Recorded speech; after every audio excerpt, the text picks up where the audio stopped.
નમસ્કાર, જય શ્રી કૃષ્ણ, હર હર મહાદેવ. મિત્રો, સ્વાગત છે તમારું એક નવા વિડીયોમાં. આજે તમને એક મહત્વપૂર્ણ વાત જણાવીશું.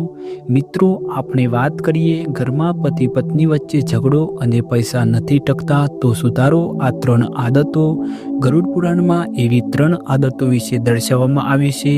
જો તેને સુધારવામાં ન આવે તો ઘરમાં કલેશ અને પતિ પત્ની વચ્ચે ઝઘડાનું કારણ બની રહે છે.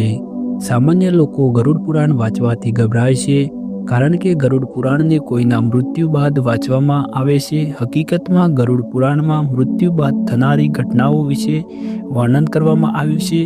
ગરુડ પુરાણને સનાતન ધર્મમાં 18 મહાપુરાણોમાંથી એક માનવામાં આવે છે. મહાપુરાણ કહેવાવાળા પુરાણમાં સૃષ્ટિની શરૂઆતથી લઈને મૃત્યુ બાદની વાતોનું વર્ણન કરવામાં આવ્યું છે.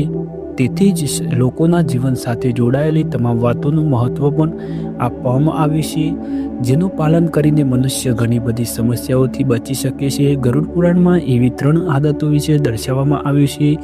જો તેને સુધારવામાં ન આવે તો ઘરમાં કલેશ અને પતિ પત્ની વચ્ચે ઝઘડાનું કારણ બની રહે છે. ઘરમાં ભંગાર ભેગો કરવો અમુક લોકોની આદત થઈ ગઈ છે. તે કોઈ પણ વસ્તુને ફેંકવા માંગતા નથી અને તેને ભંગારની જેમ સાંભળીને રાખે છે. આ જ કારણ છે કે ઘરમાં કારણ વગરનો ભંગાર જમા થઈ જાય છે. પરંતુ ઘરમાં જમા ભંગાર હંમેશા કોઈની કોઈ સમસ્યાનું કારણ બને છે. તેનાથી ઘરમાં નકારાત્મક તો આવે જ છે, પરંતુ સાથે જ અગત્ય સંબંધો પણ ખરાબ થઈ જાય છે. ઘરમાં સાફ સફાઈ હોવી ખૂબ જ જરૂરી છે. સાફ સફાઈ રાખવાથી ઘરમાં બીમારીઓનો વાસ નથી થતો, પરંતુ ઘણા લોકો આ બાબતમાં બેદરકાર હોય છે. તેમને જણાવી દઈએ કે આવા ઘરમાં હંમેશા નકારાત્મક જ રહે છે અને બીમારીઓ પણ પોતાનું મૂળ મજબૂત કરતી રહે છે. તેની સાથે જ ઝઘડાઓ પણ થતા રહે છે. ગરુડ પુરાણમાં ઘરમાં સુખ શાંતિ જાળવી રાખવા માટે ઘર વ્યવસ્થિત અને સ્વચ્છ રાખવો અને પોતાને પણ સ્વચ્છતાનું ધ્યાન રાખવાની વાત કહેવામાં આવી છે.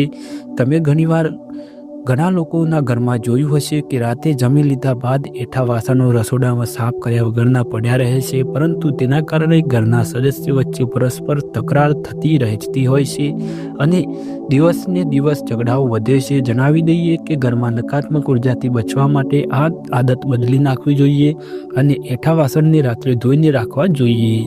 તો મિત્રો, આ હતી 3 આદતો. તમને કેવી લાગી કોમેન્ટમાં જરૂર બતાવજો અને આપણી ચેનલ ઉપર નવા હોય તો ચેનલને સબસ્ક્રાઈબ કરી દેજો.